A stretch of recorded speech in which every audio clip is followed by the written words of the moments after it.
নমস্কাৰ, মোৰ নাম ৰক্তিম তালুকদাৰ। অসম প্ৰত্যক্ষ নিযুক্তি পৰীক্ষা চমুকৈ ADRE ৰিজাল্ট দিছে, য'ত মই কোৱালিফাই কৰিছোঁ আৰু ৪ৰ্থ বৰ্গত।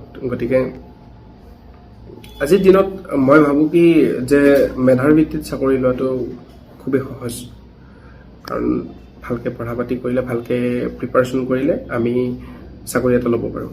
আগৰ দিনততো এইটো সম্ভৱ নাছিল, মই যিমান দূৰ জানো।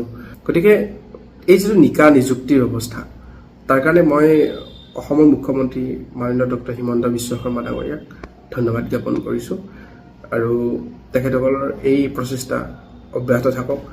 আমাৰ অসমৰ প্ৰতিজন ল'ৰা ছোৱালীয়ে, প্ৰতিজন আমি সহপাঠী একেলগে আগবাঢ়ি যাম, মেধাৰ ভিত্তিত আমি চাকৰি ল'ম আৰু ইয়াতে আমি নিযুক্তিক সদায় সমৰ্থন কৰি যাম। যেতিয়ালৈকে নিজৰ লগত নহয় তেতিয়ালৈকে আমি সকলো বস্তু মিছা বুলিয়েই ভাবোঁ, কিন্তু আজি নিজৰ লগত হোৱাৰ কাৰণে মই বিশ্বাস কৰিছোঁ যে সঁচাকৈ আমি মেধাৰ ভিত্তিতহে চাকৰি পাইছোঁ।